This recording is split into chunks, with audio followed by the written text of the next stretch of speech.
The sponsor is what? I heard his name, Narijitam or something. He's there, so he'll say the opening remarks when you're ready. Okay. Okay, we're going to be ready in about. Why don't you have him just standing right here? Right here, right now? In about five. Give him about 5 minutes. Yeah, then we'll go.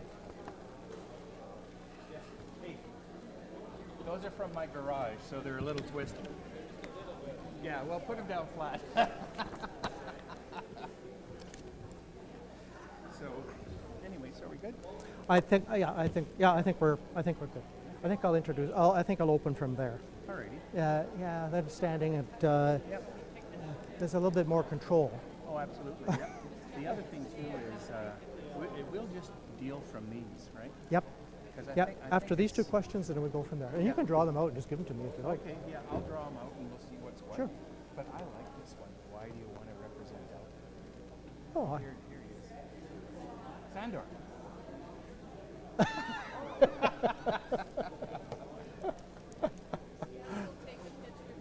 Yeah, wait till Justin gets out of the way, Sandor. Come on. yeah, thank you. Thanks very much. 3 minutes. Thanks. Yeah. So, providing this is called. I'm sorry? Justin, we'll be going that for opening remarks. Yep. Is that on? Only to me. Okay. So when they talk, you have to grab yours as well. You have to hear a lot of stuff. Orb is going to be using that. No, I've got a live mic on. But if anybody steps to the podium, Okay. they have to use that for the people in-house to hear it. That's just for us to do it. And can people hear that in the house when Orb is talking? So we're all talking, so you have to talk that way. Okay. And if he has that on and that's on, if he's talking from up there, you guys have control I have over full that. control of it. Yeah, they've got control. So you talk with this one. Have you got control of the wireless mic, the white mics too? Okay. All the microphone handouts are in-house. So Ian's got this one. I'm working off of this. Yeah, but when you talk, or you have to, for the people in here to hear, Yeah. you have to also use that one. Oh, also use this one. Oh, I see. This is for TV? Oh, this is just for TV. Okay, for in here, either this or this. That's just TV too as well. Well, oh, I see. Okay, so So this is all in-house. Everybody knows one. okay, gotcha. Oh, I'm glad you explained that. Yeah. Oh, money. Receipts.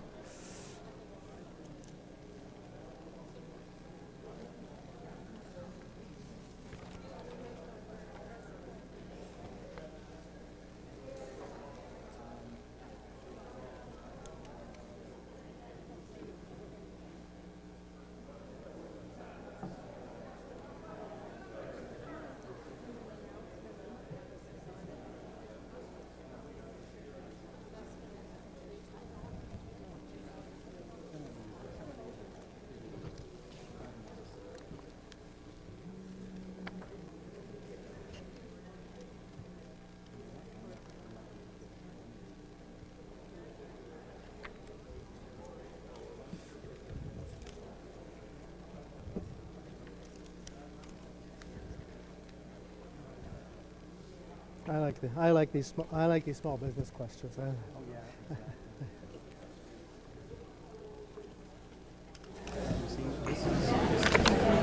Getting into that season though.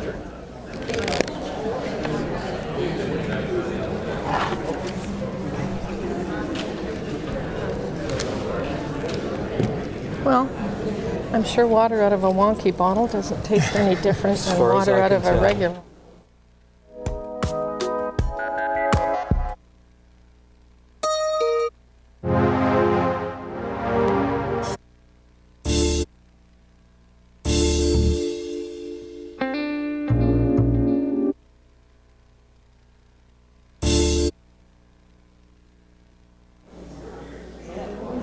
Well, I would be. They seem relatively stable. They just they just rest at kind of an angle, and unless the foundation of the building has shifted, as it should be. Somebody want to give me a count?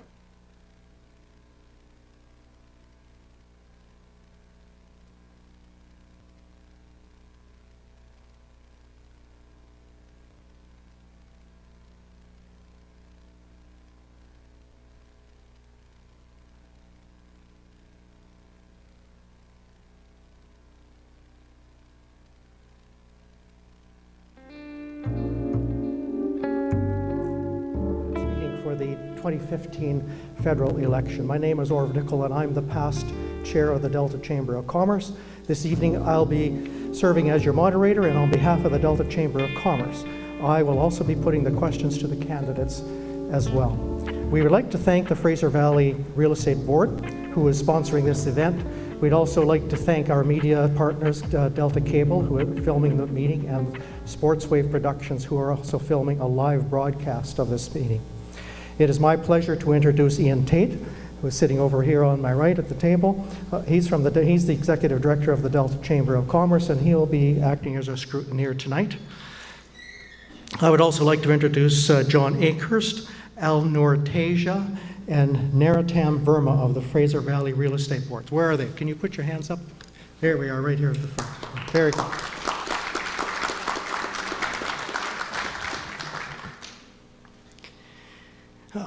Before we begin the questions and answer period and so on, I'd like to invite Naratam Verma of the Fraser Valley Real Estate Board to deliver the opening remarks.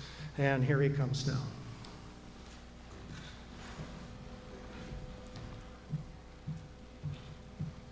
Thank you. So people can hear you, I'll let you use this mic. Nice to see you. Ladies and gentlemen, my name is Narottam Verma. I am a realtor and a member of the Fraser Valley Real Estate Board. I volunteer with the Fraser Valley Real Estate Board Government Relations Committee. And this evening I am here with my friend Mr. Al Noortasia. The Fraser Valley Real Estate Board is a professional association pardon me, of more than 2,800 realtors all across 7 local municipalities. We have been supporting such events like this since 2001. We feel it's important to provide a venue for the people in our communities to meet with and ask questions of the candidates. After all, these are the people who would make the decisions that impact our future. Our goal is to raise awareness of these issues, the issues that we feel are important to the community. We are also here to listen to the ideas and concerns of others. These meetings are a valuable opportunity for our communities to communicate and engage with our future lawmakers. We appreciate the Delta Chamber of Commerce, who makes it possible for us to support these events. From the Fraser Valley Real Estate Board, I wish all of you, ladies and gentlemen, the very best. Thank you.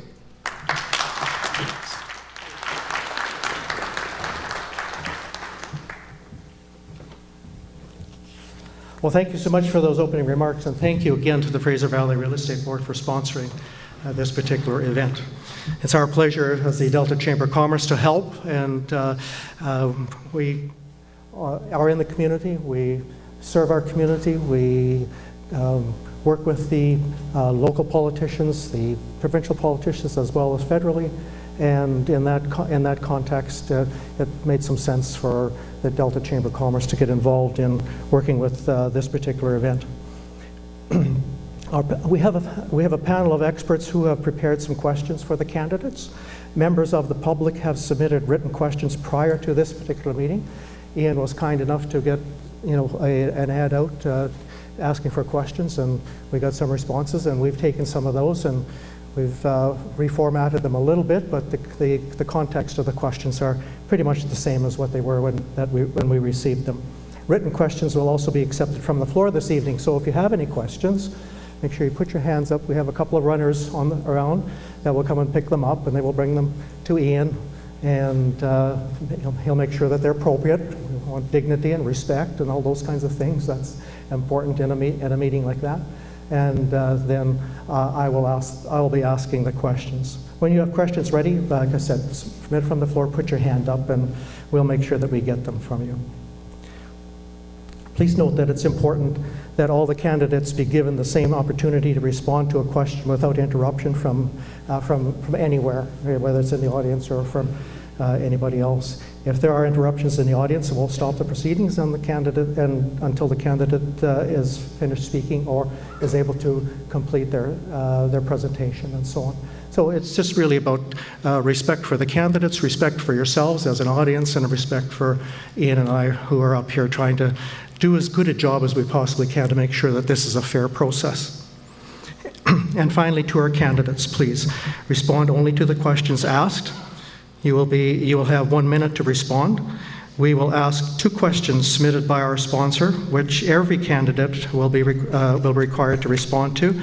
After that, we'll be pulling questions at random out of the bowl that's on my right on the table over here. And we will ask each candidate a different question. So the candidates will not be, you won't be listening to the first candidate answering a question and then everybody take their responses from that. So this way, it's a little bit more fair. Please remain seated while you're responding. You have microphones in front of you that you'll be able to use so that everybody can hear. The timekeeper, we have a timekeeper sitting right here in the front. Thank you. And there will be, he's using a bell to mark the end of your presentation at the 90 or at the 50-second mark. So when there's 10 seconds remaining, the bell will ring once. Okay, and then when the time is up, the bell will ring twice, and we ask that you stop your response there. I think most people will have the gist of your responses by the time the 60 seconds is up.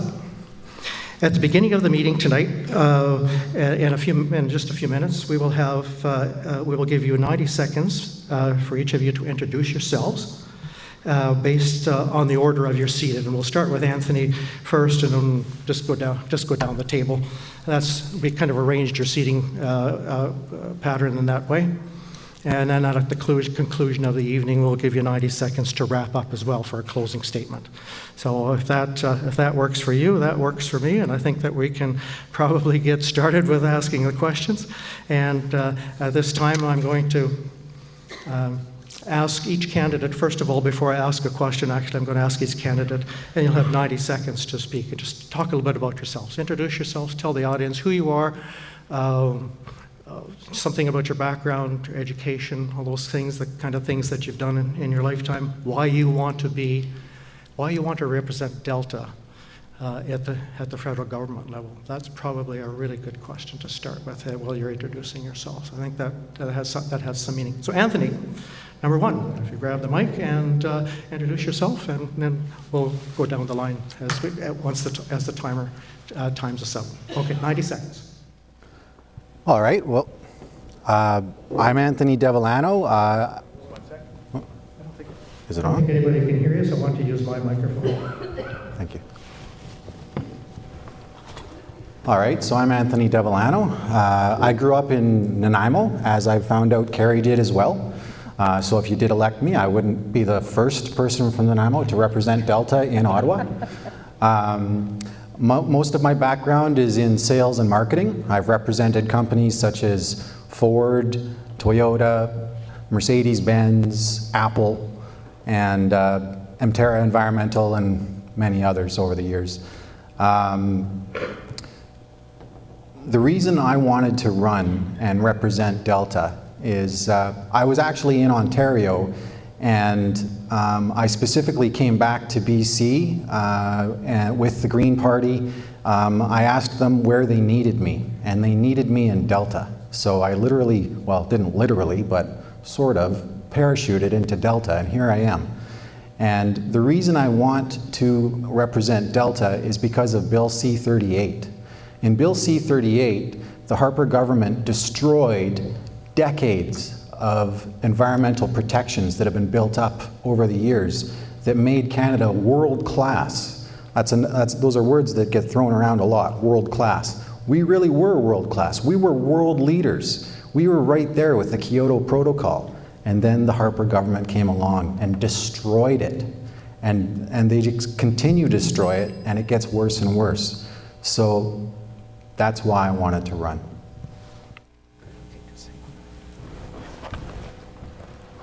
Should we try this? Hello? Hello? We have one mic. Oh, okay. Well, hi everyone. Good evening. And I just want to thank Delta Chamber and the Real Estate Board for having us here tonight, hosting us. And I know there's always volunteers that help put this on, so thank you very much.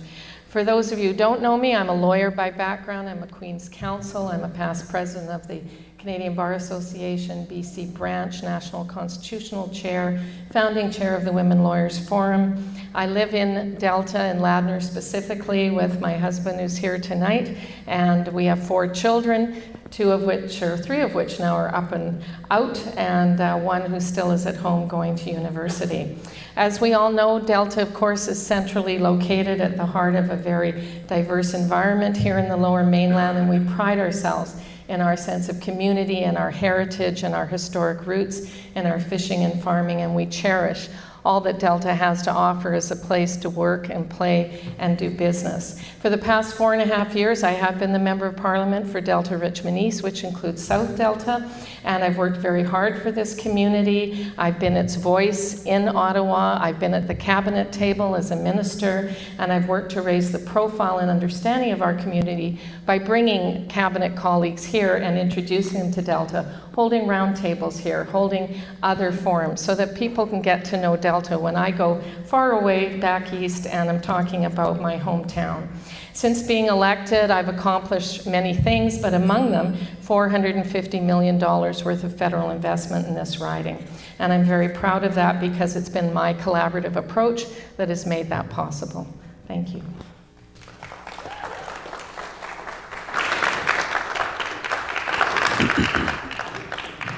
Hello, everyone. Oh, I thought it worked. It was kind of working. Hi, everyone.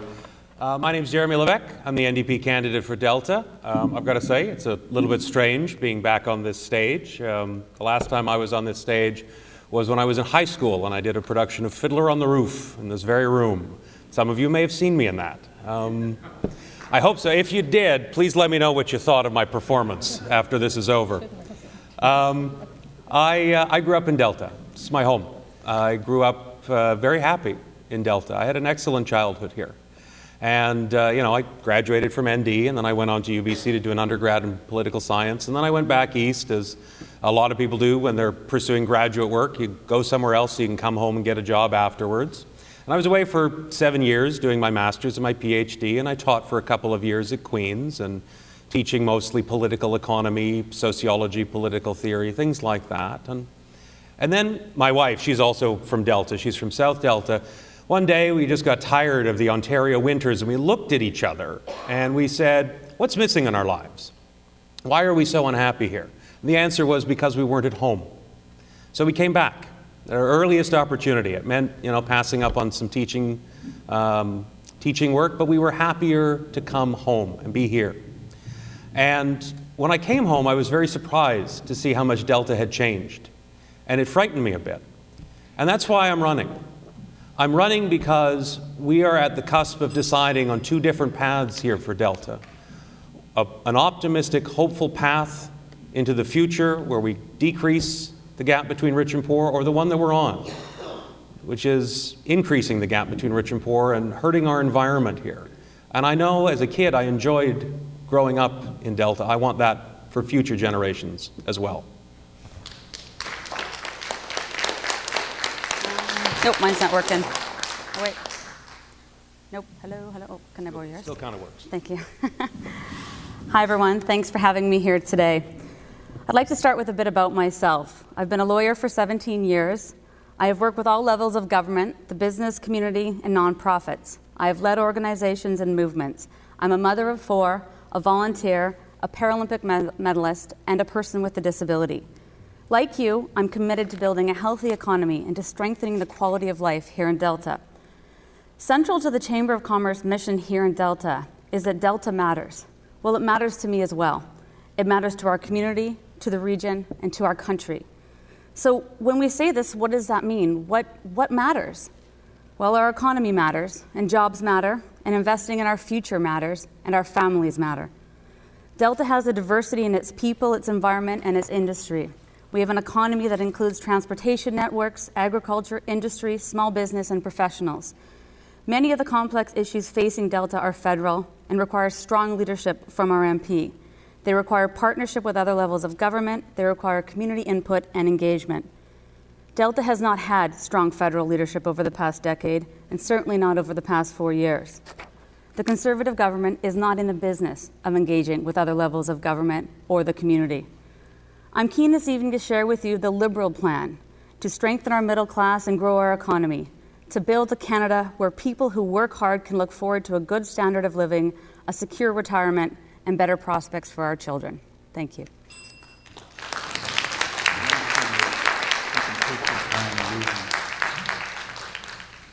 Well, thank you very much, candidates. I'm going to sit here so I can see you, or you can see me while I'm reading the questions. If you don't understand the question, or if you want me to repeat it, please just say so. More than happy to repeat it as many times, as often as you like. The important part is that you're able to get the appropriate question and get the answers to the audience. So, Anthony, let's start with you. And well, everybody's going to answer this question, or answer this same question. We'll give you one now, and we'll give you one a little bit later on as well for each of you to answer. But at this time, we'll just do this very first question. The Real Estate Board submitted this question, and I think it's a very important question. It says, realtors have lobbied for improvements to the home buyers plan, which allows people to borrow up to $25,000 from their RRSP to help buy their first home. For example, they'd like to see the withdrawal limit indexed to inflation and the funds made available for more situations. Some examples of situations include the change in employment, health, or marital status. What would you do to improve the home buyer's plan?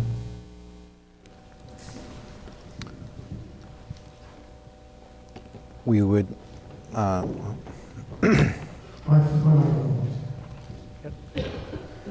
well, we would consult with the real estate boards and with people, and we would work to eliminate obstacles to home ownership. Obviously, home ownership is a pillar of the Canadian experience. We're all about a sustainable economy, and we need to invest in sustainable in industries and expand on those. I'm sorry, I wasn't ready for this question. I'm going to pass it on.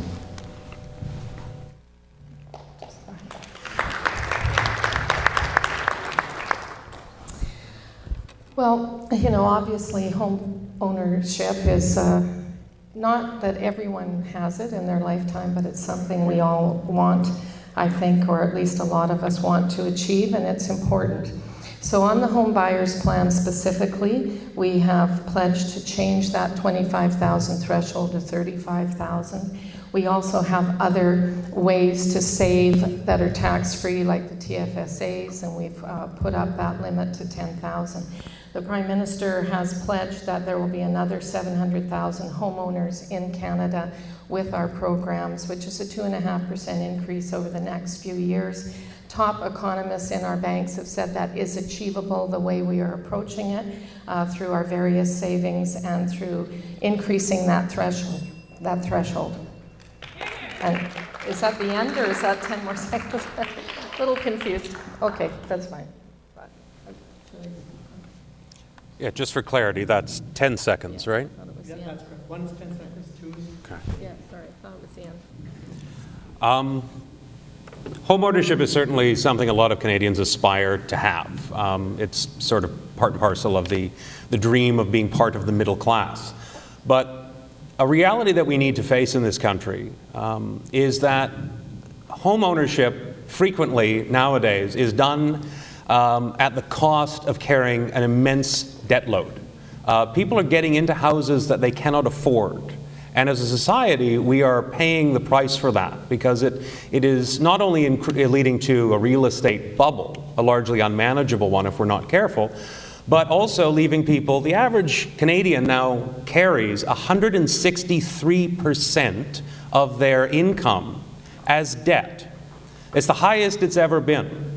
And so while home ownership is important, affordable home ownership is a much more important priority. That's why we're investing in co-ops and social housing, to make sure the people who need homes are the ones that get them off the street.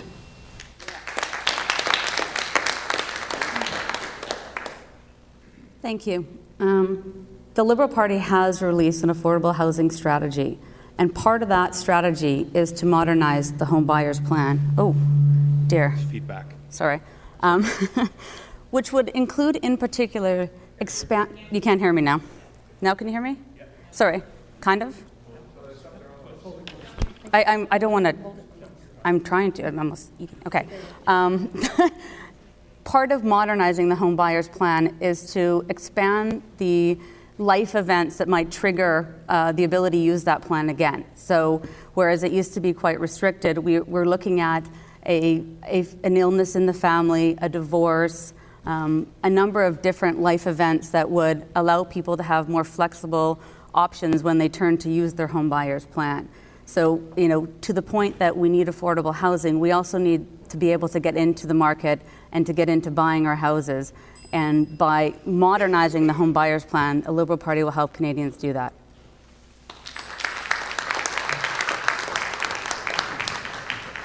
Do either of those, Anthony, do either of those No. microphones work? No, they don't. Nothing? Jeremy? Yeah, exactly. No, can you pass it down? Yeah, sure. You could, start using it from there. Yeah, we'll do the same thing. Okay, we'll start. Anthony, we'll start with you. And you've got you got a live microphone now. So here's the very first question that was just drawn at random. Canada is a global leader in innovation spending, yet lags in the global innovation index. Failure to commercialize ideas is often identified as a key contributing factor to this lag.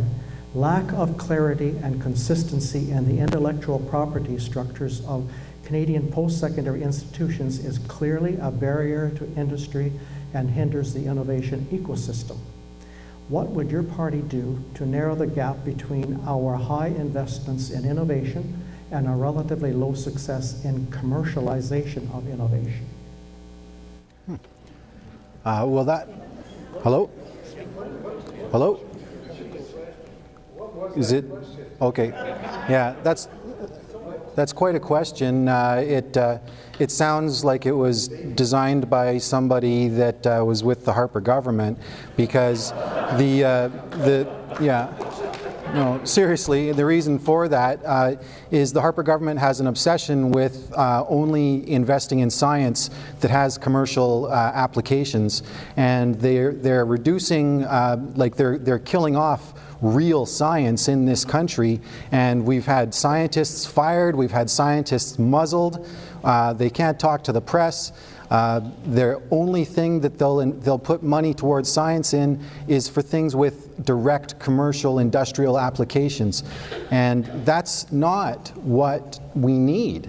What we need is real science. We need science that isn't solely backed by commercial interests.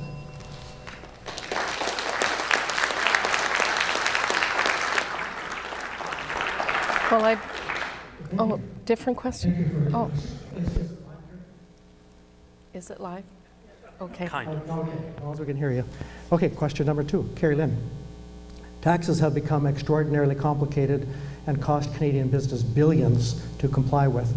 Would you support a comprehensive review to streamline the tax code and eliminate the many tax credits and exemptions so that the rates would be lowered? Well, as Minister of National Revenue, and that was not rigged for me, look, it is complicated. I don't suggest that it isn't, but we have the lowest federal tax burden in 50 years in Canada, and we do look at tax credits as a way of helping individuals, as a way of helping families in particular. We've brought the tax burden down for everyone.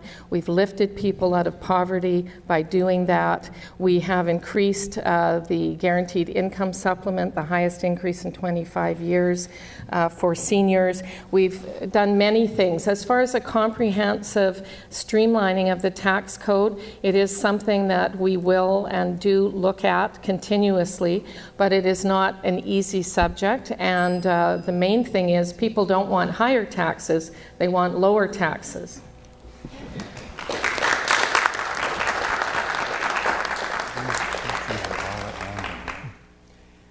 That question was a randomly selected question. I know.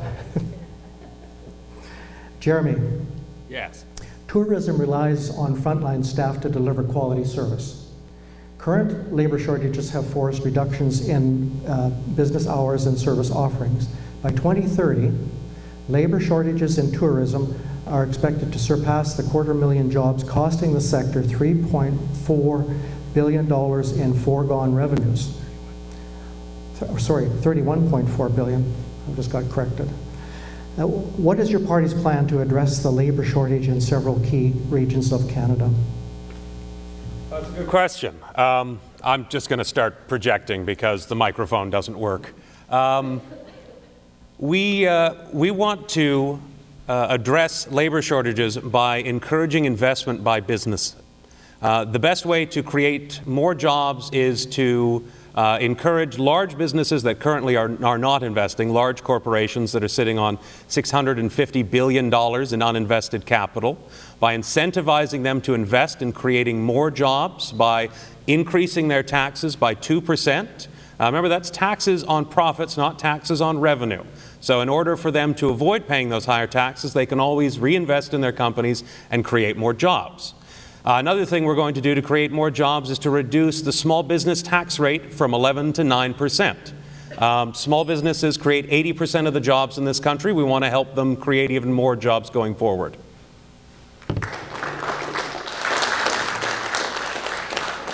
Thank you very much, Jeremy. Carla, will you commit to maintaining and funding a separate Asia-Pacific Gateway and Corridor Initiative program? Okay, let me read it again. Yeah. Will you commit to maintaining and funding a separate Asia-Pacific Gateway and Corridor Initiative program? It's supply chain trade and things like that. We rely in Canada on trade, and we rely in particular on trade with partners in Asia.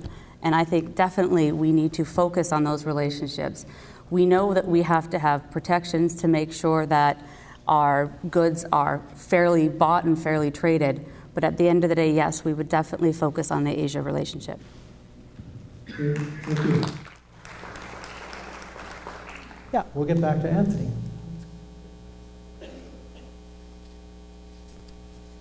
Okay. This is quite as long as the last one, so apologize for that.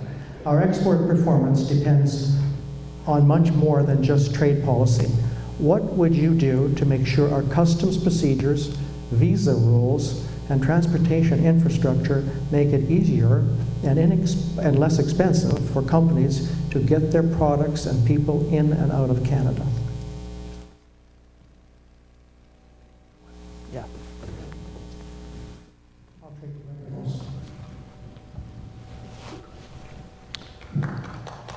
Okay, so to increase trade and make things simpler, we would invest in sustainable economy. The Green Party's economic plan invests in people and creates good jobs, focusing on skills, knowledge, and sustainable resource development. Deep tax cuts for large corporations have led to a hoarding of cash in big business bank accounts, which the former Governor Bank of Canada called dead money. Over $600 billion is held in corporate bank accounts, not being reinvested and not working at all. Those are your tax cuts at work, $600 billion doing nothing. We would increase the corporate tax rate to the 2009 level of 19%. We would eliminate tax havens and tax credits used by the extremely wealthy. We would tax pollution and waste, increase the efficiency of our tax system, and we'd work with the provinces to increase resource extraction royalties.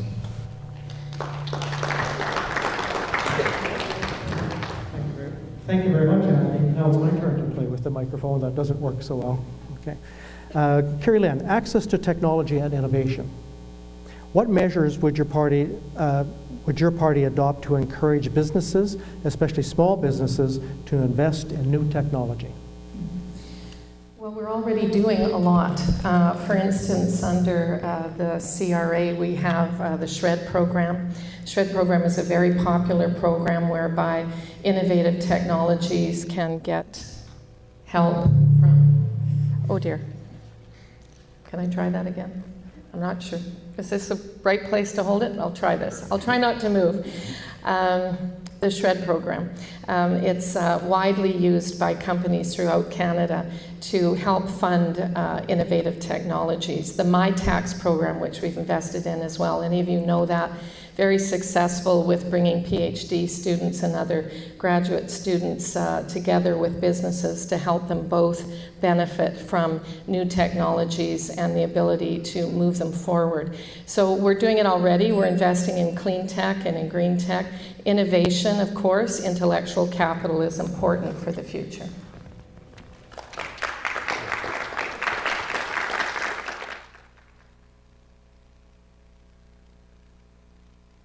And Jeremy, given the need for qualified trades, what action will your party take to improve the graduation rate for Red Seal apprentices across Canada? Certainly, we are facing a trades shortage. We don't have enough people going into these occupations at the present, and we need to encourage people to get into them moving forward. One of the things we want to make sure that we accomplish is guaranteeing apprenticeship ratios that are favorable towards getting people into apprenticeships, making sure that they get the training they need, and then making sure that they get certified. And that applies equally to all of the trades, not just any in particular. These are good jobs. These are good jobs that pay good wages and are absolutely essential to a growing economy. And we want to make sure that we support people going into the trades by increasing apprenticeships and internships and other opportunities for young people to get into the industry, learn their skills, and then head out on their own.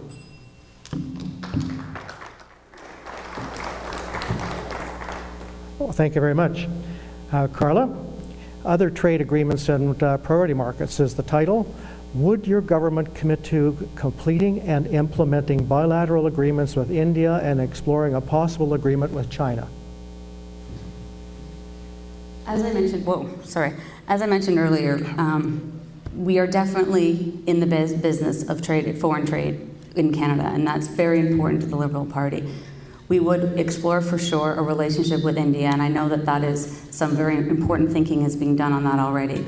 In terms of China, yes, we recognize the importance of China, and we would commit to having strong relationships with both these countries.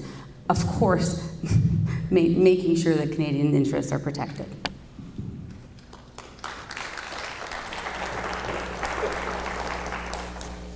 Perfect, Carla. Thank you very much. Back to Anthony. How would your party attract more venture capital and angel investing for small entrepreneurs? Well, small business is the biggest employer in Canada, so we put Canadian small businesses first. We would ensure Canadian small business owners and entrepreneurs have access to the funds they need to create local jobs and revitalize local economies. We'd create a federally funded $1 billion per year green technology commercialization grants to accelerate emerging technologies and give Canadian entrepreneurs a head start. We'd support healthy local food and food security, support local food and small-scale producers, and shift government-supported research away from biotechnology and energy-intensive farming and towards organic and sustainable food production.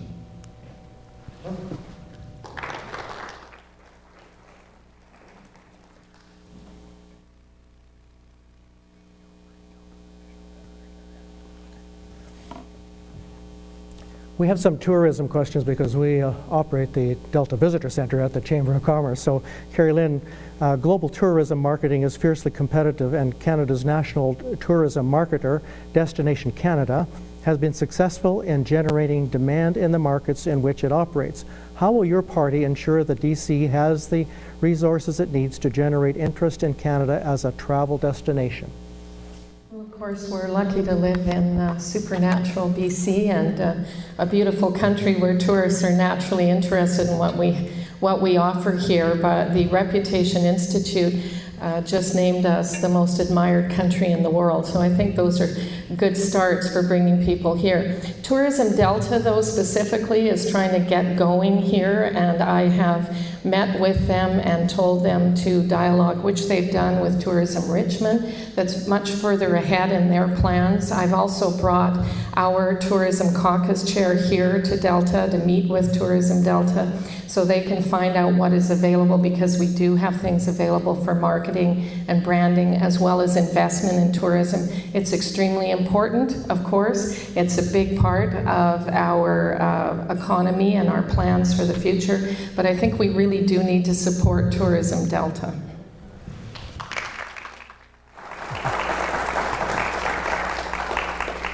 Thank you very much for that. And Jeremy, how will you ensure Canadians have better information and data about the labor market across the country? That's a great question. Certainly it would be possible to look at and consult with agencies responsible for placing Canadians in jobs or finding jobs for them, job boards, things like that. But one of the best ways that we can ensure that Canadians have adequate information about the job market that's available for them when they're looking to enter it is by restoring the long-form census. Numerous business groups and social scientists and government base the information, including job market information, that is crucial to projecting and predicting what is going to be coming in the future with regards to job availabilities. A lot of that data came from the long-form census. The Conservatives destroyed that census and replaced it with a voluntary census that is so bad, the data coming out of it is so bad, that it's not only unreliable, but certain cities aren't even represented on the map anymore because of the lack of quality data. So restoring the long-form census is one of the keys.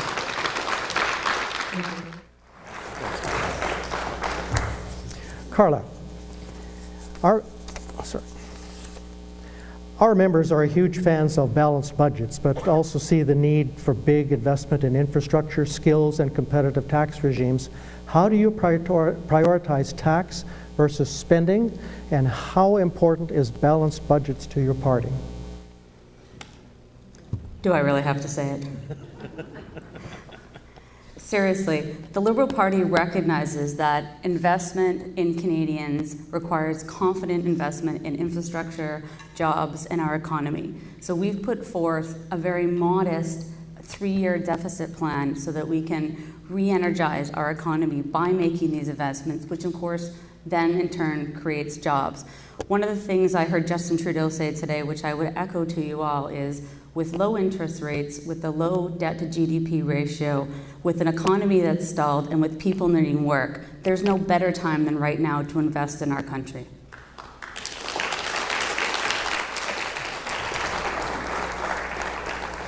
Thank you very much, Carla and Anthony. Many small businesses are discouraged from growing because they face a higher tax rate. Would you support increasing the threshold for the 11% small business tax rate from $500,000 to $1 million, for example?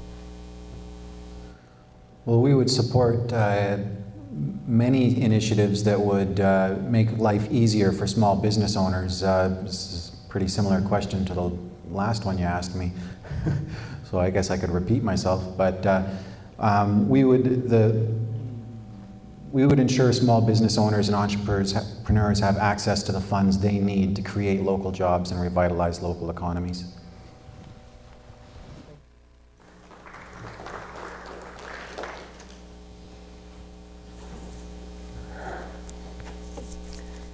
Carrie Lynn, what specific measures will you introduce to help small business grow into medium and large businesses? Well, the best way to help small businesses grow, of course, is to create an environment for job creation and have economic stability. And Bloomberg has said that Canada is the second best place in the world to do business right now, second only to Hong Kong. We are world known now for being a wonderful place to live because of our stability, because of the freedoms we enjoy, and because of the business environment here. So we're doing a lot of things right. We also believe in lowering the small business tax from 11% to 9%. and we believe in creating the right conditions for job creation. And that is not done by increasing the corporate tax rate, with respect. That is not a way to create jobs. We are benefiting from this as a nation. Our median income has surpassed that of the Americans now, and it's showing.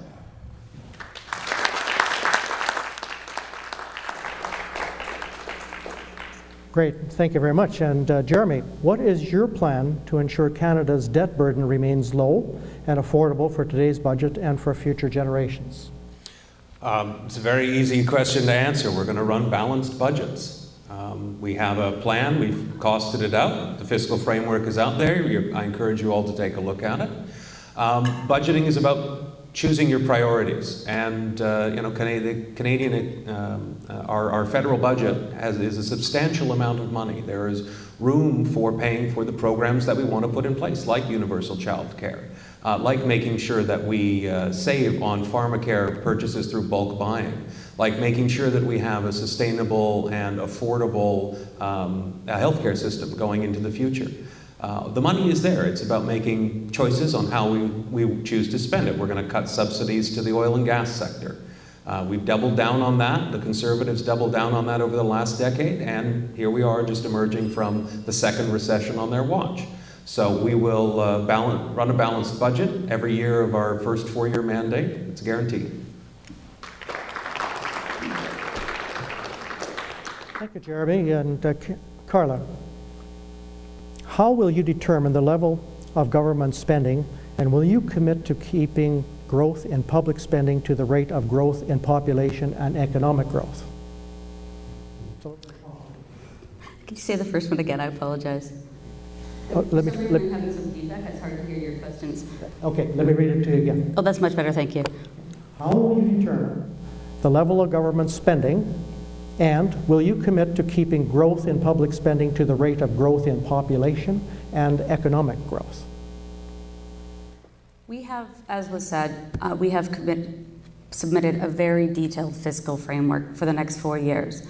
And the way that that has been costed out is to have very modest deficits of $10 billion, which is half the average of the Conservative deficit over the past 10 years.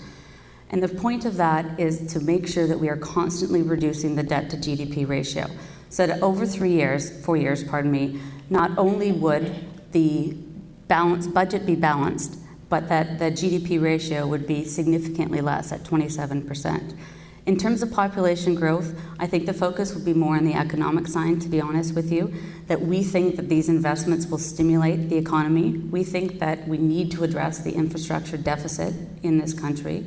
We know that we need to create more jobs. We know that there's a lot of people in Canada who needs jobs, and we think this is a prudent way to go about doing that. Thank you.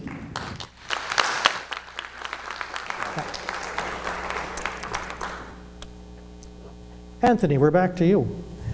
Will you commit to negotiating true open skies agreements, or where open sky isn't possible, then further liberalize our air transportation agreements to remove third and fourth freedom capacity caps? I don't understand those last 3 words either, but it's with respect to open skies. I honestly don't understand that question. Open skies refers to cheaper air flights, let me put it that way. Cheaper airfare. The Green Party is definitely in favor of cheaper airfares. I can guarantee you that. How will you address that? How would you address that in government? Well, one way would be to deal with the petroleum industry. Right now, all of us are paying way too much for fuel for our own vehicles, which is pushing up all our costs. Yet we all know that the price of oil worldwide is about 1/3 of where it was. So we know that if we're paying too much for fuel, chances are the airlines are paying too much for fuel. So if the government stopped protecting the petroleum companies' interests and profits, then perhaps the cost structure for everybody could be reduced and we could all enjoy lower costs on things like flights, driving to work, and even transit.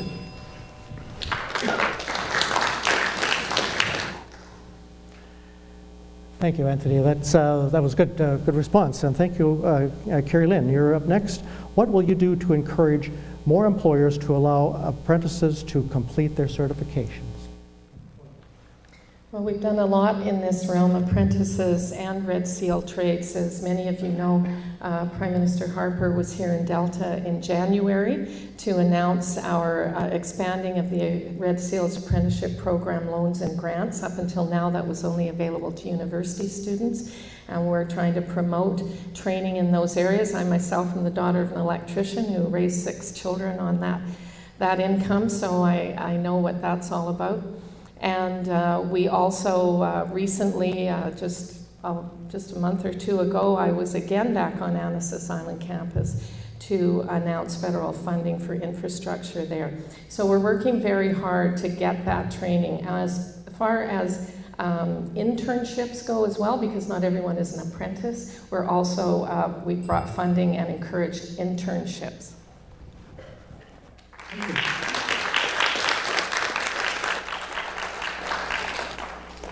Thank you very much. Jeremy, despite some progress, Canada continues to struggle with a reputation as having a difficult and complicated visa application system. While ensuring the safety of Canadians, how will your party make it easier for legitimate travelers to visit Canada? We have a plan to streamline visas for visitors to the country, get a lot of the bureaucratic red tape out of the way, make it easier for people who want to come here to visit, to gain access. I mean, tourism, as we've talked about many times, is an important element of our economy, especially here in British Columbia. So we want to make sure that people can get access. Now, of course, it goes without saying that we will also ensure that there is proper security screening. None of us want to discount the potential dangers that could be out there. But at the same time, we need to have openness to the world and be ready to welcome people to come here and visit.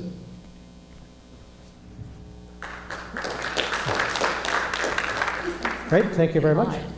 Carla, regulatory barriers remain a real challenge for Canadian companies trying to expand abroad, but our trade agreements have done little to address them. What would you do to align Canadian regulations with our trading partners and to encourage these countries to recognize Canadian best practices? Well, I think there's a lot we can do in the area of foreign trade, make it easier on the regulation side to get the word out there in terms of what we've got to offer. We really need to have companies partner with government on our trade missions. We need to, as an element of our trade mission, to encourage the arts and culture that they too are promoted, and as with tourism. I think we need to simplify matters significantly, whatever we're talking about in government. Yes, it's complex, but it can be significantly less so and less burdensome for companies. The point is getting the word out about companies, and the point is that we need to support our companies as we sell ourselves around the world.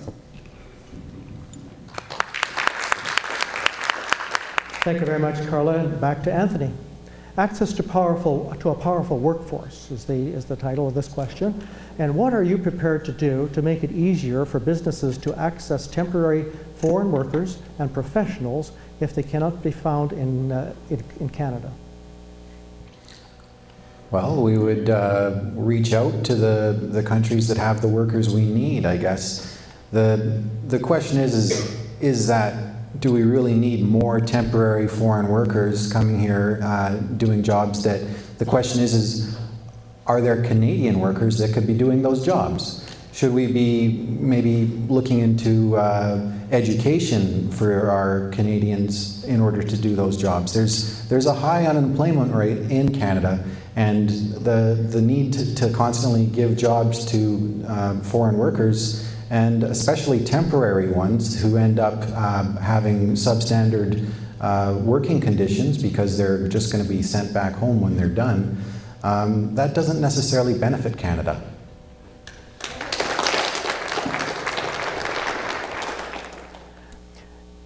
Thank you. Carrie Lynn, what measures would your party pursue to ensure Canadian manufacturers can compete globally in such areas as best technology, highest skilled employees, intellectual property protection, and favorable tax treatment? There's a lot of questions in one there. But basically, I think we're talking about, I'm sorry, can you repeat it? There's several questions within the one question. I'm sorry? Could you repeat it for me? Oh, absolutely, yeah. What measures would your party pursue to ensure Canadian manufacturers can compete globally in such areas as technology, skilled employment, intellectual property protection, and favorable tax treatment?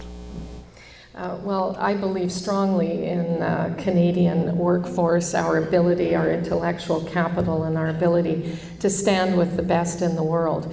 And as far as cooperating in other countries or going to other countries to do that or bringing people in here, we need to match the skills with the jobs available. We are doing that more and more all the time so that highly skilled people can come here temporarily, also train people here in Canada, and then go back. But along with that is the training right here at home. And I think our manufacturing sector, again, can be second to none. We've seen a downturn in manufacturing, not just here in Canada, but around the world. And we've just recently announced investments to increase manufacturing again and make it throughout Canada. Thank you. Jeremy? If elected, what will be the economic priorities for your government? List the 3 most pressing issues facing the economy that your government will address. Excellent question. Jobs, jobs, jobs. I think those are certainly, we have 300,000 more Canadians unemployed now than we did before the economic crisis hit in 2008. At one point, we had 6 Canadians looking for work for every 1 job that was available. And many of the jobs that are being created now are temporary, part-time, low-wage work. That's not a way to create a sustainable, long-term, growing economy. And so the top priority for us would be making sure that we have the resources in place to create an environment within which we could create good long-term jobs. We want to rebuild our manufacturing sector. We've lost 400,000 manufacturing jobs in the last 10 years. We want to make sure that we can grow that sector in addition to replacing the rip and ship approach of the Conservatives with our natural resources to a value-added manufacturing system.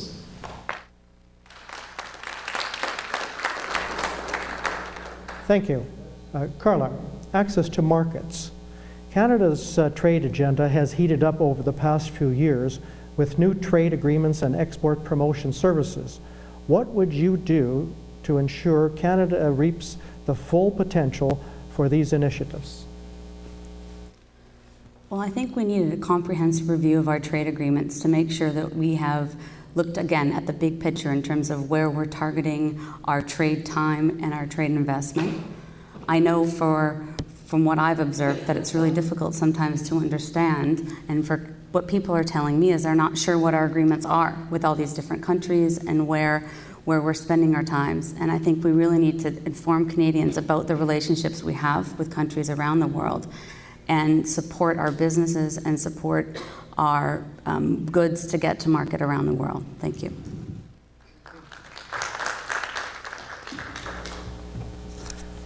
Well, Anthony, we're back to you again. How about that? According to Statistics Canada, the national unemployment rate in August was 7%, an increase of 0.2% compared to the previous 6 months. Realtors would like to know, what can the federal government do to create more full-time jobs? Well, one thing that hasn't worked is reducing taxes for corporations, large corporations. We reduced their taxes in 2009, and that's resulted in $600 billion is held in corporate bank accounts doing nothing, not creating any jobs.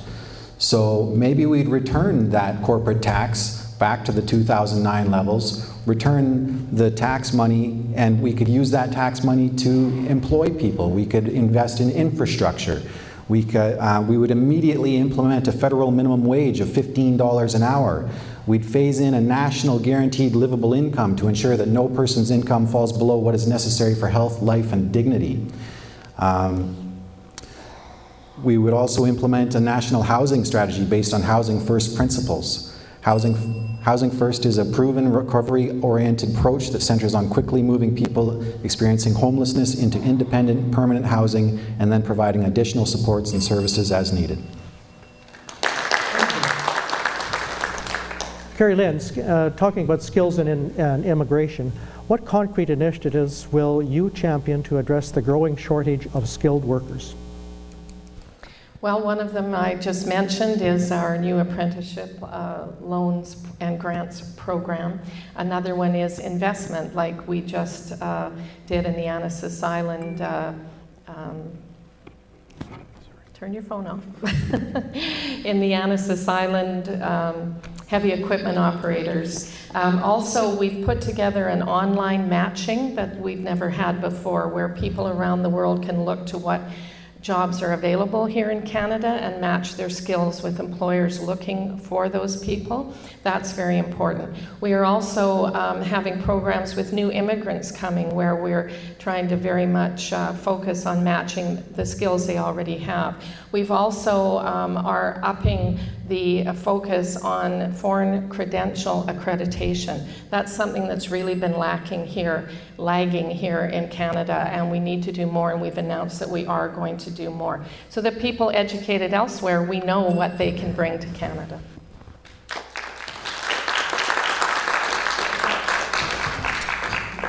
Thank you. And Jeremy,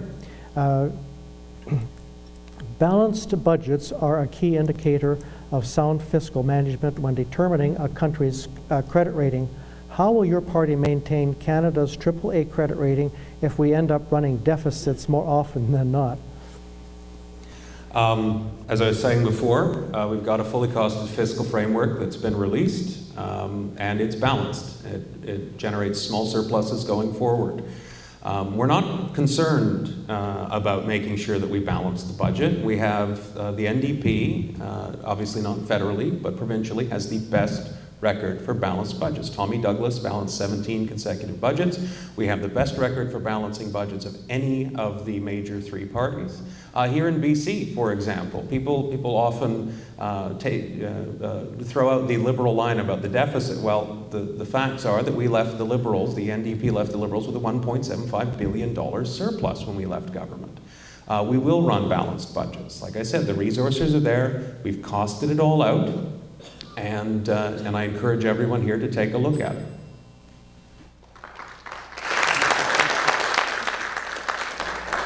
Thank you, Jeremy. Carla, would your party commit to providing initiatives for employers to offer more paid work placements for students during post-secondary education? The short answer is yes. We've actually released a very comprehensive youth strategy that focuses on creating more jobs for youth over the next 4, 5, 10 years. It focuses on reducing and waiving EI premiums if you want to hire a young worker for the first year. It focuses on getting youth jobs in the environmental areas so that we can have some innovative young thinking attack our serious, difficult problems around the environment. In addition, we're going to invest in skills training. We're going to invest in making sure that there are appropriate apprenticeship ratios on federal projects. And the point is that absolutely yes.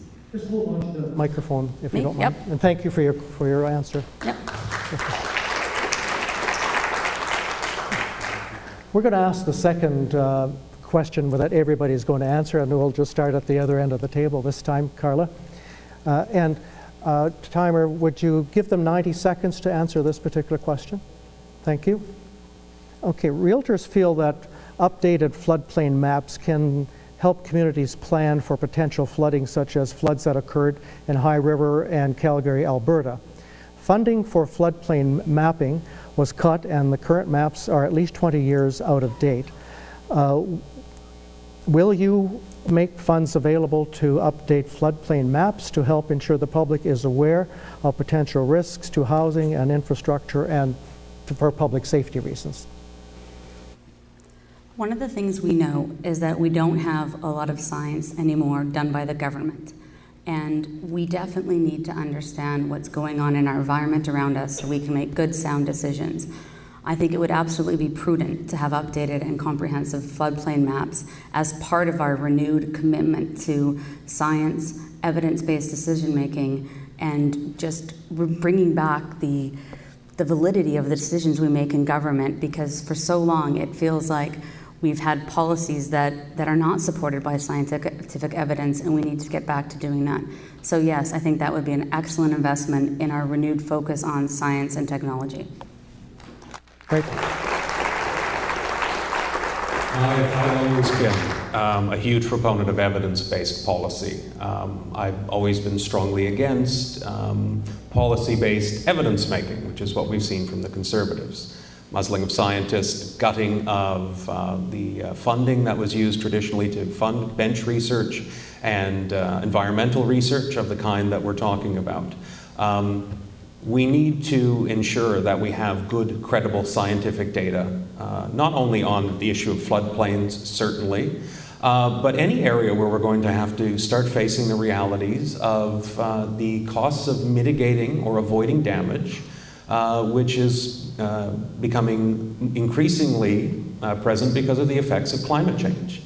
Many of the floods on river plains and other floodplains that we've seen are to some extent attributable to that. We need to do our best not only to combat climate change and GHG emissions, but to make sure that the resources are there, and we will provide them for good, credible, evidence-based policymaking based on science. We had an announcement earlier today. We want to create a science policy advisor to speak with members of our caucus, to speak with members of cabinet and advise them on the best methods, the best uses of resources to ensure that all of the policy we're developing is consistent with the best evidence available.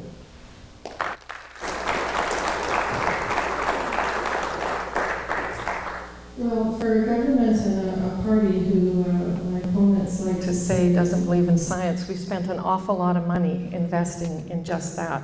The RadarSat program, which is the IP protected here in Canada and run by MDA out of Richmond, has had millions and millions of dollars invested by this government. I've been to those announcements in order to map our planet. And what are we doing that for? We're doing it for a number of reasons, including the very question I've been asked here. It's to see movement on the Earth, decreases in levels to anticipate environmental problems. It is for mapping our seas and our territory to know what is going on there in terms of environmental prevention, in terms of, well, it just has many, many applications. So we spend an awful lot of money, of your money, on that because it's a protection for all of us. We also invest here locally. Since I've been the MP in South Delta, we have invested in flood mitigation. Those announcements have been made in conjunction with the Corporation of Delta. We have also invested in the 12th Avenue at Tawasin, 12th Avenue pump station. We've invested in a number of initiatives here in Delta to protect us in this flat, sea level place that we live in, so many of us, from these concerns.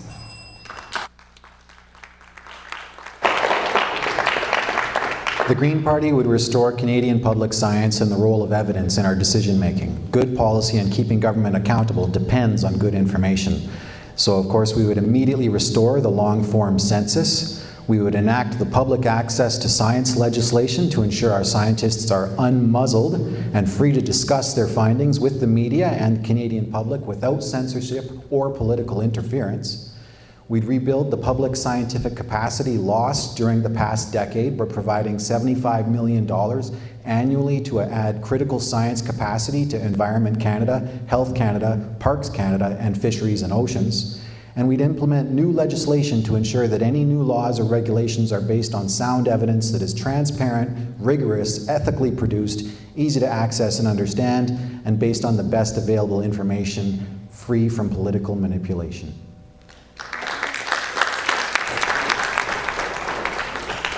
Thank you, Anthony. If you just hold on to the mic, we'll start the next round of random questions. China is now Canada's second largest export market. As countries like Australia get preferential access through bilateral free trade agreements with China, what will you do to make sure that our companies remain competitive in that environment? China is an interesting subject. Last September, Stephen Harper ratified a FIPA with China, locking us into a trade agreement with them until 2045. In that trade agreement, anything that the Chinese owned enterprises invests in Canada is now protected by law. If we pass any laws, municipally, provincially, or federally, that they feel might harm their ability to profit from our resources, they can sue us in secret Chinese language courts in China. So that is how the FIPA works, and if that's the Harper government's idea of trade, then we need a new idea.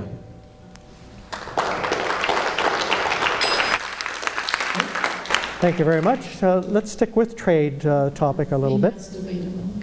Carrie Lynn, what's your position? We're being asked to wait a moment. Pardon me? Okay. Thank you. Sorry. Let's stick with trade, Carrie Lynn. And what is your position on giving up managed marketing for our agricultural industry, like poultry and dairy, regarding participation in the Trans-Pacific Partnership? Well, as many of you know and have read, there are ongoing negotiations with the Trans-Pacific Partnership that, in fact, our Minister of International Trade has left his election time to go down and talk to other countries involved. I just want to say something for a minute in the discussion here that's been talking pro-trade. When the Conservatives took over government, we had free trade with only 5 countries. We now have free trade with 44 countries. We have had an aggressive trade agenda because we need to diversify our markets. The United States will always be our biggest trading partner, but we also need to do that. We absolutely stand up for supply management. We've said that over and over again, that in our discussions, and so far, even with signing the most comprehensive agreement with the European Union ever, and with South Korea and others, we've managed to maintain it, and that is our position.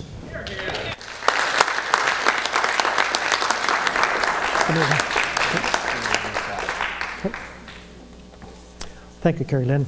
Jeremy, facilitating access to training. What will you implement a training tax credit that recognizes both formal and on-the-job training? With regards to training, I've spoken about this a little bit more. We want to open up more spaces and make sure that internships and apprenticeships are paid. We also want to introduce a program whereby any government-funded program, infrastructure program that's worth more than $10 million is required to hire interns at paid wages, but no with regards to the tax credit. Great. Thank you. Carla, what will your party do to ensure Canadian businesses in all markets have access to globally competitive advanced communication networks? Again, this gets us back to science. This gets us back to innovation. This gets us back to investing in clean tech. What we really need to do is ensure that we've got the most up-to-date, innovative technology that's been developed and researched here in Canada that we can then take abroad so that, again, we can be competitive in the global market in the area of communications.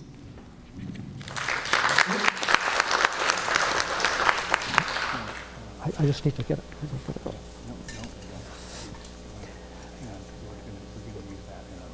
Anthony, transportation and infrastructure. If elected, what transportation infrastructure projects will be a priority for your government? Well, we would definitely want to expand transit. Light rail transit would be a wonderful idea here in Delta. It would be wonderful to be able to get on the SkyTrain in downtown Vancouver and be able to take rail all the way right to the Tsawwassen Ferry Terminal. So transit, more buses, just fleshing out the existing infrastructure would be what we would concentrate on.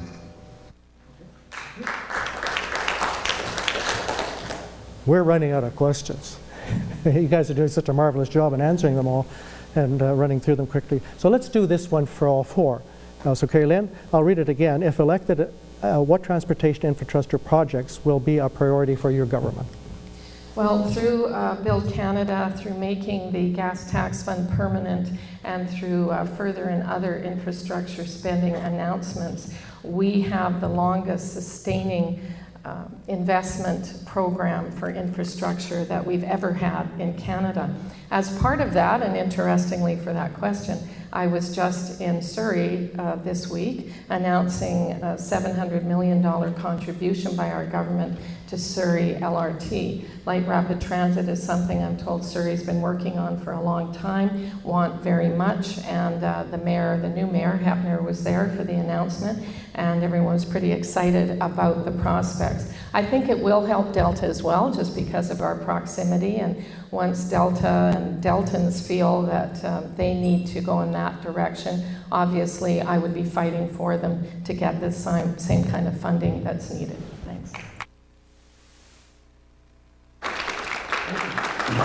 Go ahead. Increasing public transit infrastructure not only is good for our economy, it increases efficiency, it gets people home from work faster, and it reduces our impact on the environment.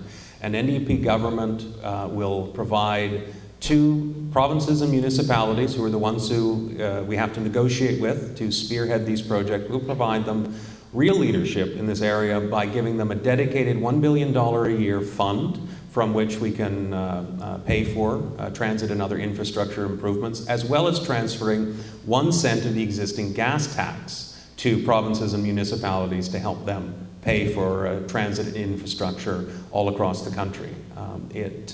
It's an investment for the future on multiple levels, and it will pay for itself over time with increases in efficiency and opportunities for people to get to and from work more effectively.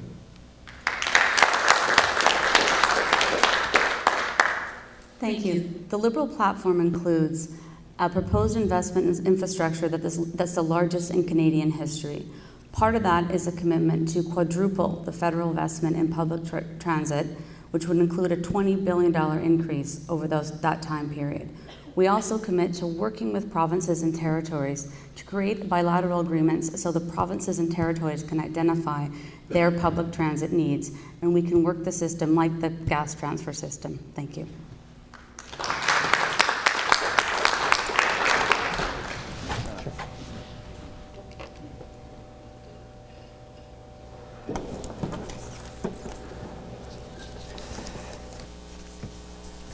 Anthony, private sector investments in developing countries have been responsible for the majority of growth and poverty reduction in developing countries. As Canada re-evaluates the way it does foreign aid, what would your party do to help Canadian companies bring their technologies, capital, and expertise to those markets?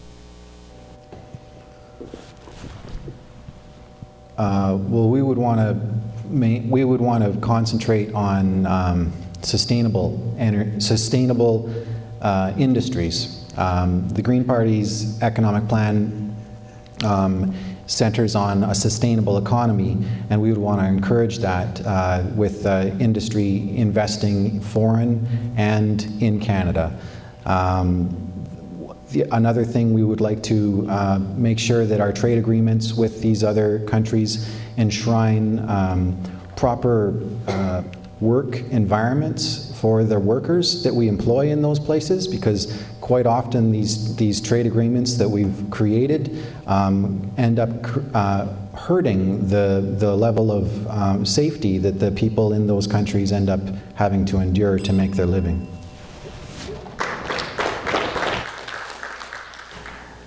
Carrie Lynn, a little bit more on the local side. What will your government do to protect Burns Bog? Oh, Burns Bog. All right.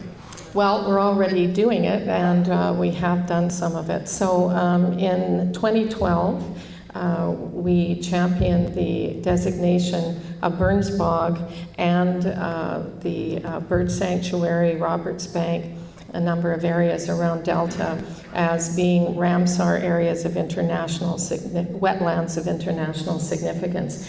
And we have also brought funding in to improve public access, low impact public use of our sensitive areas. For instance, out at Alaxon Wildlife Center, they're going to put washrooms in there. They're going to the plan is to bring inner city children by bus in so they can see the birds and see what's going on there.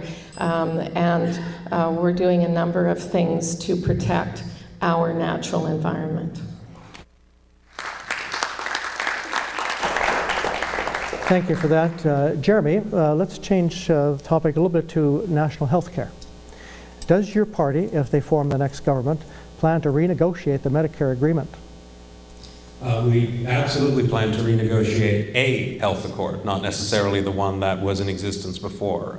We have some serious challenges with our healthcare system going into the future. We have an aging population that's going to require a tremendous amount of care. And we have a shrinking tax base of workers who are going to have to pay for it. So we need to sit down seriously with the provinces and negotiate a new health accord, making sure that not just that the resources necessary to provide the long-term care that's going to be necessary for our aging population, to make sure that seniors have access to long-term care beds, to in-home care and other things, but also to make sure that Canadians have access to family doctors. 5 million people in this country don't have access to a regular family doctor. Now that means that they go to emergency rooms, which increases their cost. By providing Canadians with more family doctors, 200 health clinics that we want to open up, we can reduce those costs and make healthcare sustainable into the future.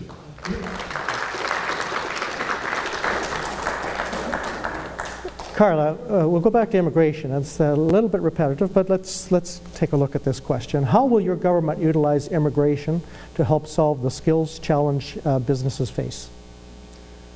Well, more globally on the issue of immigration, we've actually released a very comprehensive immigration strategy which really focuses on family reunification. We will bring in more parents, more grandparents. We will restore the federal interim health agreement so that people have health care when they arrive in our country.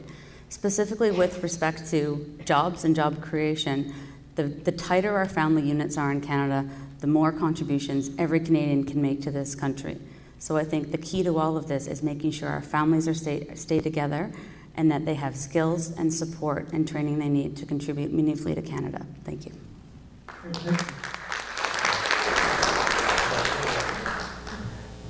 Anthony, what will your party, will your party implement a national seniors strategy? Yes. We have a national senior strategy.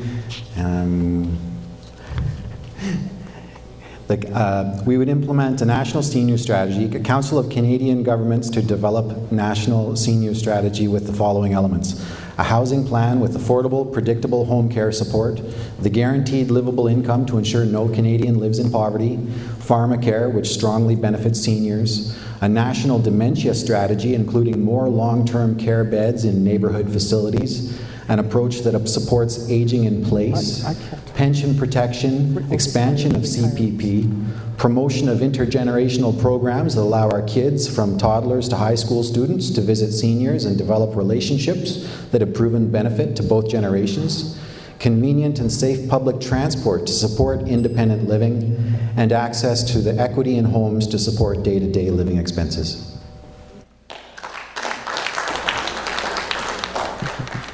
Thank you, Anthony. Carrie Lynn, the question says this: the majority of provinces support increasing the CPP payouts to help retirees, especially those who don't have any other income. What would your party do? Well, I'm not convinced that the majority of provinces do want that. In fact, we know that Ontario wants it. We know that the Trudeau Liberals want it, which is in effect a tax hike on income. And the average Canadian earning $60,000 a year would see a cost of at least $1,000 under that plan.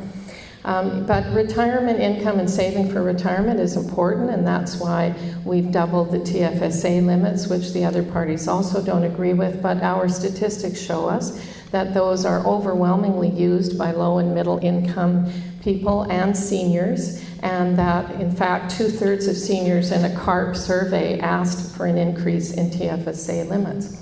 So we're doing many things to ensure retirement for seniors. We brought in pension income splitting with very popular seniors.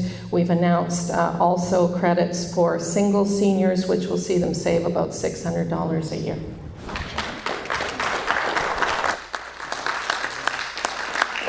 Thank you very much for that question. Let's go to another question a little bit differently. Can you comment, Jeremy, on the need for a federal nursing strategy? A housing strategy. The other nursing strategy. The other nursing strategy, yeah. We absolutely do need a federal housing strategy, and an NDP government would introduce one. There are 30,000 people every night who go to bed homeless in this country. Now, in a country as rich as Canada, that's an issue that we should be dealing with. There's no reason for anybody to live on the streets. Part of the problem, of course, here in BC, we all remember when Riverview was closed, a lot of people with mental health issues ended up out on the streets instead of being in the type of care facility that they needed. So part of addressing that will be making sure that we have sufficient infrastructure and sufficient funds available, which we will provide to increase. We're going to put $2 billion into co-op and affordable housing units over the next, before 2020, as well as incentivizing the building of affordable housing units by contractors, those who are developing rental units, by providing them with a tax break for doing so. Everyone in this country should be able to go to bed in a home of some sort. Thank you. Carla, we touched a little bit on this topic earlier, but let's try this again. Air travel to and within Canada is considered to be very expensive and is frequently cited as a disincentive to booking travel to Canada. What is your party's plan to reduce the burden of fees, taxes, and levies on air travel to and within Canada? We have to look at transportation as an entire system. And what we know with respect to jet fuel is that it's expensive, and it's disproportionately expensive, as was said, to the price of oil. We have to get out of the business of fossil fuels, but we also have to reduce the subsidies that we are being paid for this particular initiative. The Liberal Party does not have a distinct plan with respect to air travel and reducing the costs, but I can assure you that as we look at a comprehensive transportation system and review across the country, that will be part of it.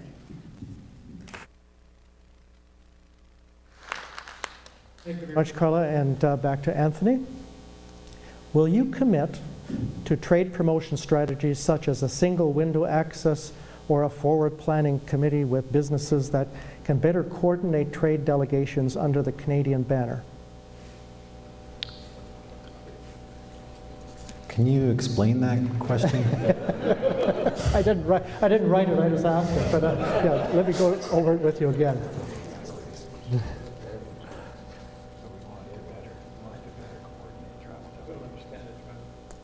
Will you commit to trade promotion strategies such as a single window access or a forward planning committee with businesses that can better coordinate trade delegations under the Canadian banner?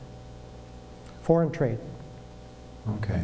So it sounds like you're asking, would I commit to allowing business to arrange foreign trade agreements and whatnot? Well, let's go with that, sure. Yeah. Well, while business definitely knows the path to profit, it's not necessarily always the path to what's right and what's necessary. So I'm not sure I would make a commitment to going ahead with that proposal there here and now, but I would say that we would commit to promoting Canada and helping Canadian businesses make as much money in as sustainable a manner as possible.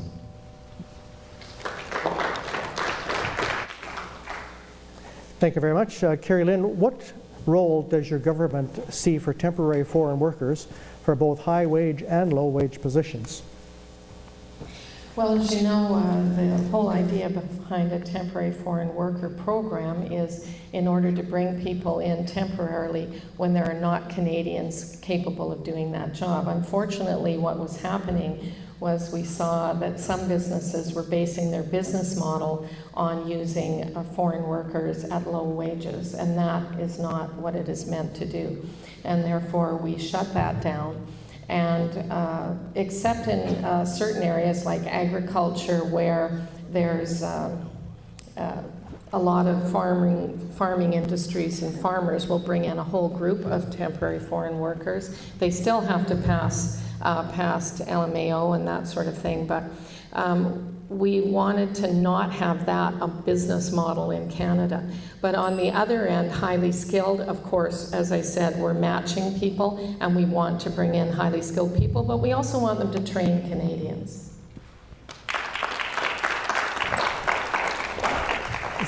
Thank you very much for that. And Jeremy, our export performance depends on much more than just trade policy. What would you do to make sure our customs procedures, visa rules, and transportation infrastructure make it easy and inexpensive for companies to get their products and people to market? As I said before, we want to, streamline a lot of the bureaucracy that's involved with making sure people and product can get in and out of the country effectively. More importantly, though, I can come back to the infrastructure investment that we promised to make. By developing our infrastructure with the $1 billion a year, by making sure that roads and bridges and other transportation, that our docks, Delta Port, for example, making sure that these facilities are capable of handling the kind of traffic that they're going to be handling, we can facilitate increased efficiency and increasing exports and imports in terms of trade. Something I do think we need to focus on, and this is a priority for the NDP government, is making sure that trade is for Canada, that we add value to the things that we are shipping out by manufacturing, that we're not just ripping and shipping, because there's no reason for us to not be manufacturing the goods here and then having to buy back manufactured goods at inflated prices when we can be creating jobs here. Thank you, Jeremy. Carla, access to technology and innovation. What measures would your party adopt to encourage businesses, especially small businesses, to invest in new technologies? Particularly in the area of environment, the Liberal government would be very committed to investing in clean technology, investing in green jobs. We know that Canadians are innovative, and we know that there's a need for innovation within our industries, and that we've got some great ideas out there. What we would commit to is investing in science, investing in innovation, and investing in getting these ideas to market.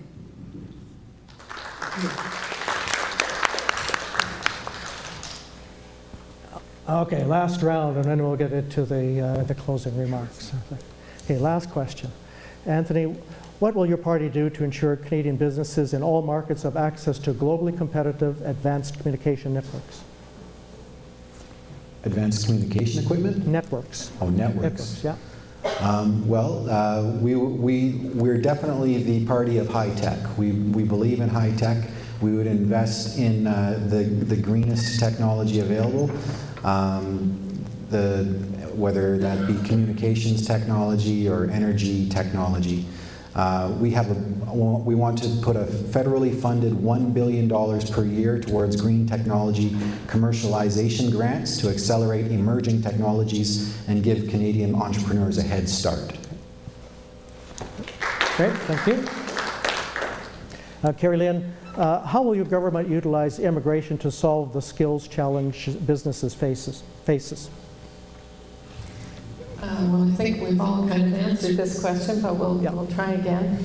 It's important that when immigrants come, first of all, I mentioned foreign accreditation and foreign credentials. This has been lagging in Canada. We really want to see better integration of the education, skills, and experience of our immigrants to be accepted here, and where people can understand or at least upgrade to a Canadian standard sometime and make that pathway easier. So that requires not just our initiative at the federal level, which we already committed to, but also working with provinces, universities, and other skilled trades. With respect to matching people. I've also mentioned that we have an online matching that's going now that's really helping people from around the world know where jobs are in Canada and how their skills can match those jobs. Thank you. Thank you. Jeremy, what specific measures will you introduce to help small businesses grow? Well, we've talked about that a bit before tonight. We want to reduce small business taxes from 11 to 9%, and we want to do it right away. I have a good friend who owns a small business in Delta, in Ladner, and he desperately wants to hire more people. He works 7 days a week as it stands.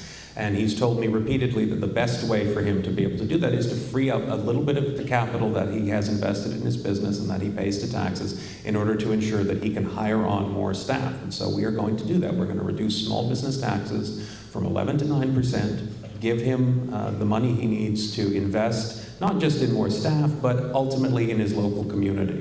When you hire people locally, they spend locally, and that helps grow all small businesses within a community, not just the ones that do the hiring, but everyone else that benefits from the increased spending in the local economic environment. Thank you, Jeremy. Last question, and Carla, hold on to the microphone when you finish this question, because we'll do the wind up in reverse order. Here's the question. Many small businesses are discouraged from growing because they face a higher tax rate. Would you support increasing the threshold for the small business tax from $500,000 to $1 million? Sorry, I didn't hear you. I must apologize. Threshold. I'm sorry. I've not been feeling well for some time, and I'm having trouble focusing. Could you repeat that, please? Absolutely. Small businesses are discouraged from growing because they face higher taxes. Okay? Would you support increasing the threshold for the small business tax rate from the current $500,000 limit to the $1 million limit? Thank you for repeating that, and I apologize. What the Liberal government will focus on for small businesses, first of all, is reducing the small business tax from 11 to 9%, is reducing EI premiums, is investing in training, creating jobs through our infrastructure program, and of course, as I mentioned, our youth job strategy. Thank you. Keep it. Right, of course. Yeah, we're just, yeah. We've just made a little change here. I said at this particular time, because we've run out of questions, and I think that the candidates have answered the questions admirably. There were many questions that were required to be answered, and I wouldn't want to sit in the hot seat trying to answer those questions. And I really admire the candidates for the effort that they put into it and the answers that they gave. At this time, we would like each candidate to give their closing statement, and we're going to do it in the reverse order from what we did for the introduction. And we're going to give you 2 minutes, actually, because we've got some extra time. So we're going to give you 2 minutes to actually do this. And we'll start with Carla. The floor is yours. Thank you very much. So first of all, I apologize. I've not been on my game. I've not been feeling well, and I'm not sure what's going on, so I apologize. I've talked with a number of members of our community, thousands. We've been on the doors, we've been in the coffee shops, we've been in businesses. And the resounding message that we've heard is the desire for change in our federal government and in our local representation. People are connecting with the Liberal message of investing confidently in our future, of stimulus and of growth. People are also aware of the abysmal economic record of the Conservative government and of the NDP intent to follow along the same path. A Liberal government will create jobs, increase productivity, attract business investment, improve the environment, and enhance our quality of life. We have a solid plan that is supported by financial experts and economists. Delta will benefit from this plan under a Liberal government. As your MP, I will draw upon my passion and experience to deliver for this community. My time as a high-performance athlete taught me that there's no substitute for hard work, perseverance, and focus. Although I didn't display that focus tonight, I apologize. I promise to bring these same traits to the job of Member of Parliament. I will work with you and advocate for you. I know firsthand the difference that an effective MP can make for his or her community. I want to be your voice in Ottawa, and I would consider it an honour to be your Member of Parliament. I ask you to vote for me, Carla Qualtrough, on October 19th. Thank you.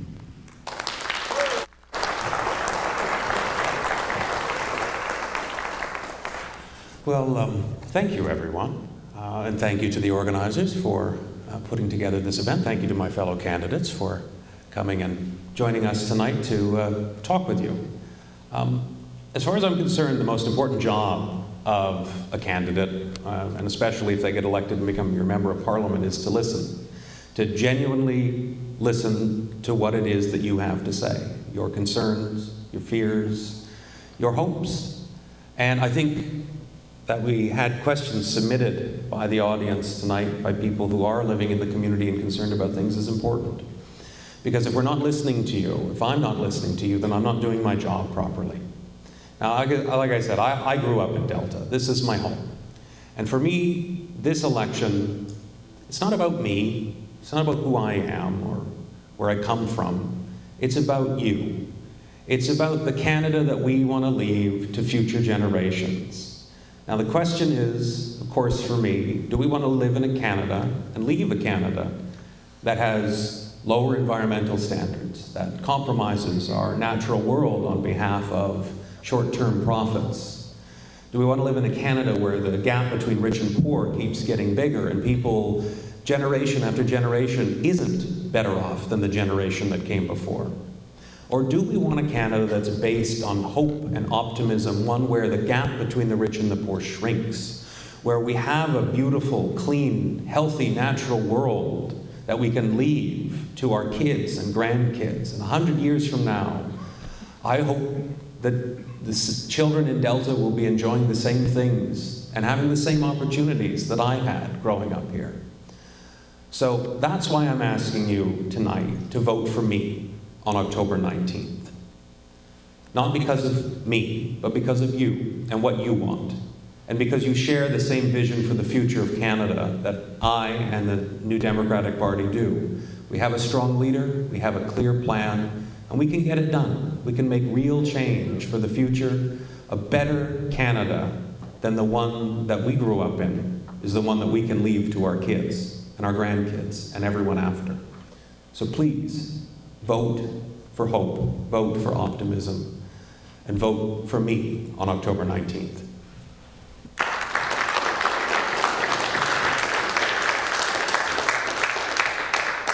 Well, thank you. First of all, I want to say how very, very proud I've been to be the Member of Parliament for Delta Richmond East for the last 4.5 years. I'm also excited about the boundary change and the ability for Delta to have one Member of Parliament with a focus just on Delta, dealing with Delta's issues and moving Delta forward. I think it's going to be a very good thing for our community, and I certainly supported it.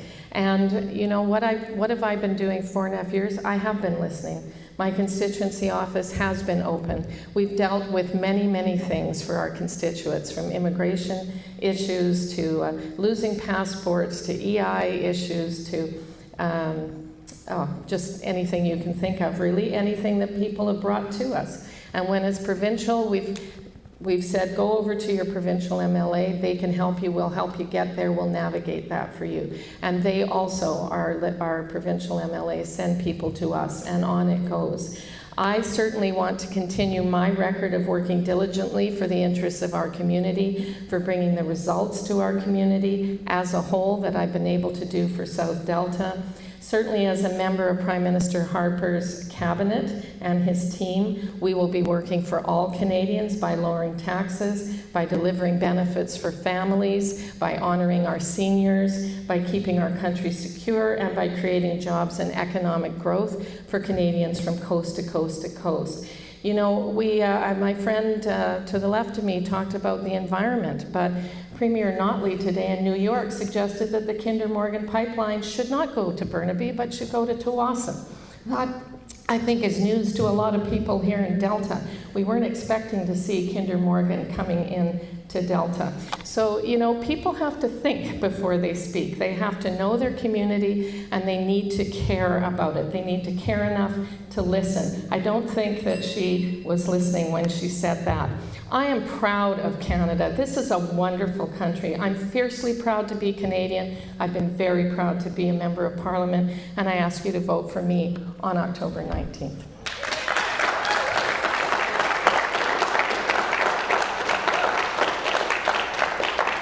I'd like to thank all of you for coming out tonight, asking these amazing questions.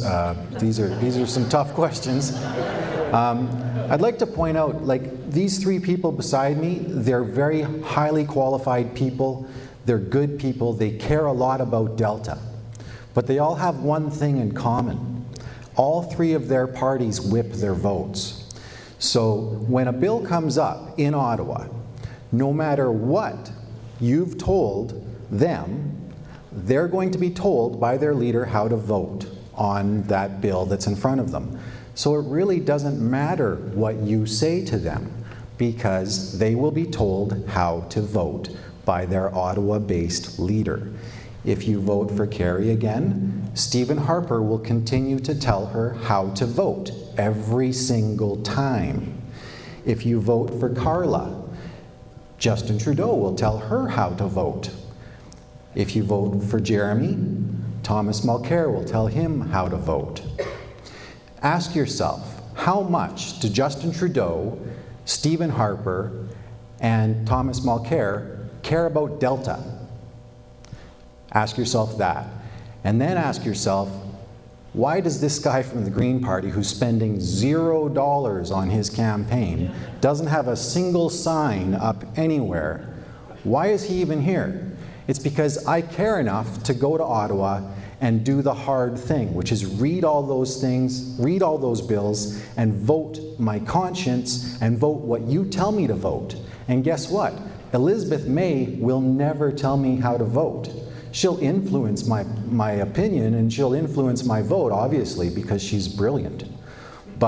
And I would follow that woman to the ends of the earth. But that's basically the big question here.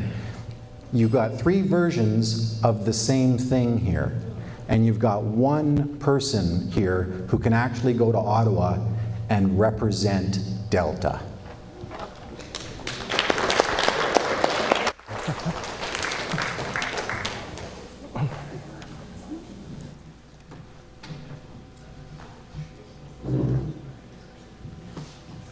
Ladies and gentlemen, here are your federal candidates. Would you give them a big round of applause?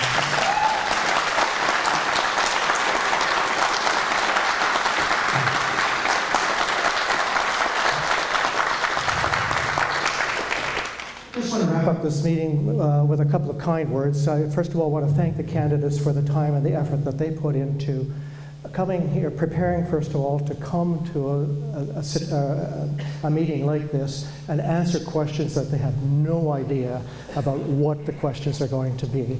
And so they've got to think on their feet, and I think we put them to the task today.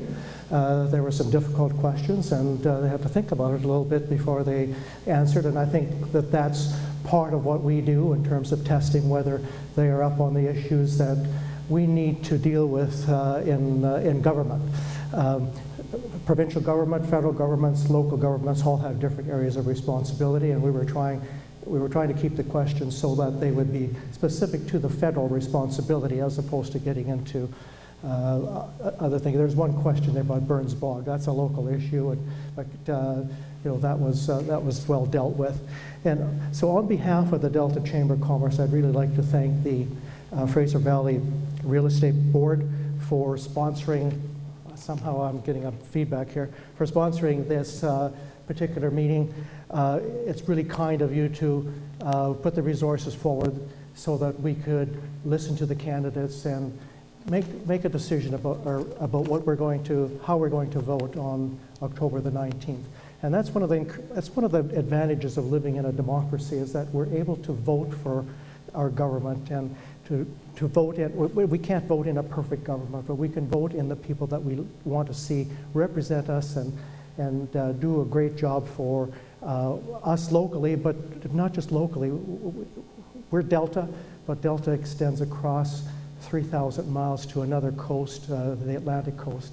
And all of that matters as well when we're looking at issues that affect us federally.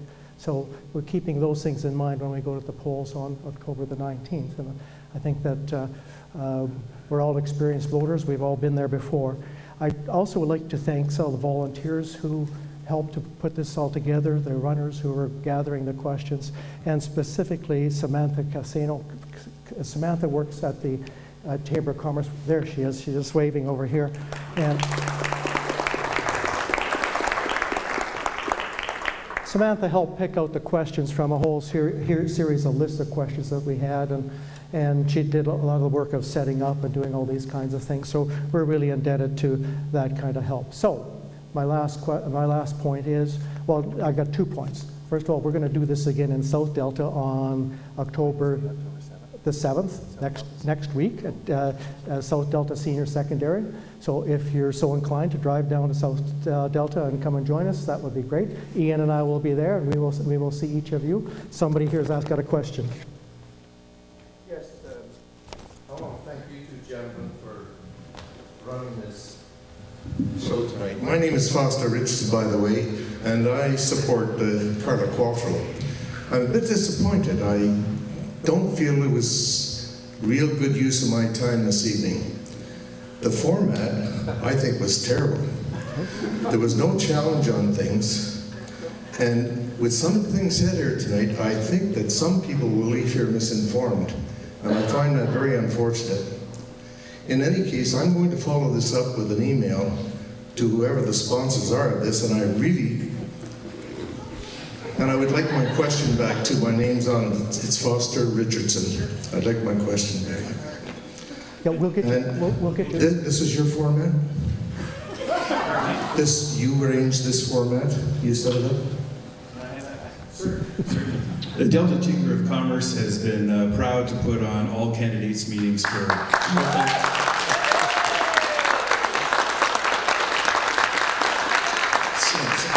involved as a member of the Delta Chamber of Commerce in 2003.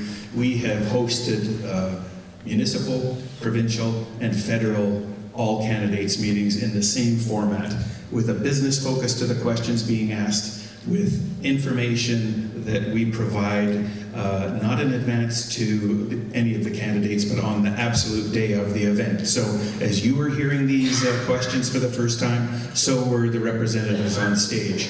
It makes for a much more robust addressing of all the issues that are important to business, especially business in Delta, be it small, medium, large, micro, or macro.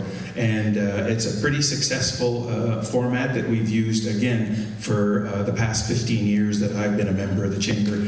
And, you know, when you host an event, it's your rules. So thank you for sharing your point of view.